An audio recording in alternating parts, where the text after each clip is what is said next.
കോടികൾ അമ്മാനമാടുന്നൊരു മേഖലയാണ് സിനിമാ മേഖല.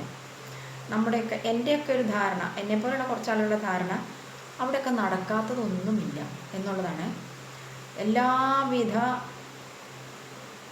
പ്രശ്നങ്ങളും കാര്യങ്ങളും കാരണം പൈസ ഉള്ളവരുടെ ഏരിയ ആണ്.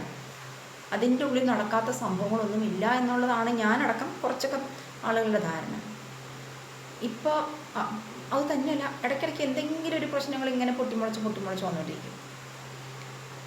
അതിനനുസരിച്ച് ഓരോ കമ്മീഷനുകളും അന്വേഷണത്തിനായിട്ട് വന്നുകൊണ്ടിരിക്കും. കമ്മീഷനൊക്കെ വരും, എന്തൊക്കെയോ ആരുടെയൊക്കെ വാക്കുകൾ കേൾക്കും, അത് അതിൻ്റെ വഴിയെ പോകും. നമ്മൾ കണ്ടുപിടിക്കുന്ന കാര്യങ്ങളൊക്കെ തന്നെയല്ലേ. ഇതിപ്പോൾ ഏറ്റവും ലേറ്റസ്റ്റ് ആയിട്ട് വന്നിരിക്കുന്നതാണ് അൻസിബ എന്ന കുട്ടിയുടെ പ്രശ്നം. കുട്ടിയുടെ പ്രശ്നമല്ല, സിനിമാ ലോകത്തിൻ്റെ പ്രശ്നം. അമ്മയുടെ പ്രസിഡൻ്റായിരിക്കുന്ന ശ്വേതാ മേനോൻ കൈകാര്യം ചെയ്ത് അവസാനിപ്പിച്ചു വിടേണ്ട ഒരു കേസ് ഇപ്പോൾ ആ കുട്ടി തൃപ്പൂണിത്തുറ പോലീസ് സ്റ്റേഷനിൽ ഇങ്ങനെ കയറി ഇറങ്ങിക്കൊണ്ടിരിക്കുകയാണ്.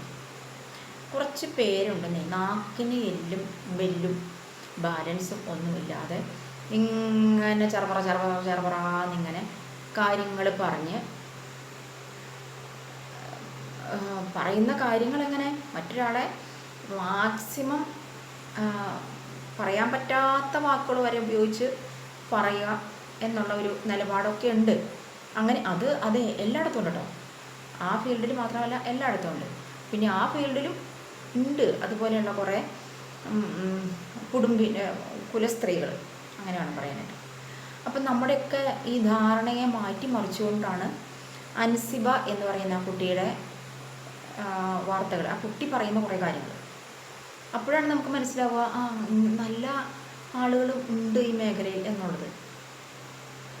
ആ കുട്ടിയെ കുറേ മാസങ്ങൾക്ക് മുമ്പ് വാട്സപ്പിൽ ഒരു മെസ്സേജ് ഇട്ടതിൻ്റെ പേരിലാണ് ഈ പുക്കേറുകൾ മുഴുവനും നടമാടിക്കൊണ്ടിരിക്കുന്നത്.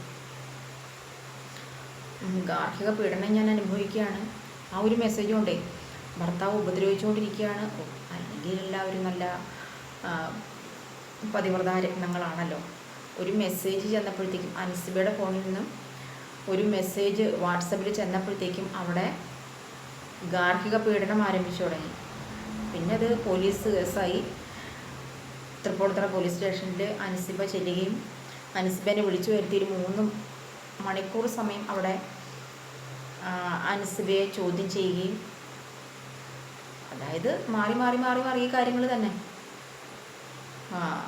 കുടുംബകലഹം ഉണ്ടാക്കി എന്നുള്ളതാണ് പറയപ്പെടുന്നത്. എന്നിട്ട് മാപ്പപേക്ഷയൊക്കെ എഴുതി കൊടുത്ത് അൻസിബ പോന്നു എന്നാണ് പറയുന്നത്. അതുപോലെ തന്നെ ഇതോടൊപ്പം ഞാനൊക്കെ ആദ്യമേ ഈ അൻസിബയുടെ കേസിനെ പറ്റി ഫസ്റ്റിൽ കേട്ടത് പ്രശസ്ത നടനായിട്ടുള്ള ഒരു ബന്ധത്തെ പറ്റി പറഞ്ഞിട്ടായിരുന്നു. അപ്പം ഞാൻ വിചാരിച്ചു, അച്ഛനായിട്ട് അഭിനയിച്ച ഒരാളുടെ കൂടെ പക്ഷെ അതാണ്, ഒരു പറ്റ ആൾക്കാർക്ക് എന്തും പറയാം. ആ കുട്ടി ഒരു മീഡിയയിൽ വന്നിട്ട് വ്യക്തമായിട്ട് പറയുന്ന കുറേ കാര്യങ്ങൾ ആ വാർത്താ ചാനലിൽ ആ ന്യൂസ് കേട്ട് കഴിയുമ്പോഴാണ് നമുക്ക് ആ കുട്ടിയെക്കുറിച്ച് വ്യക്തമായൊരു ധാരണ വരുന്നത്.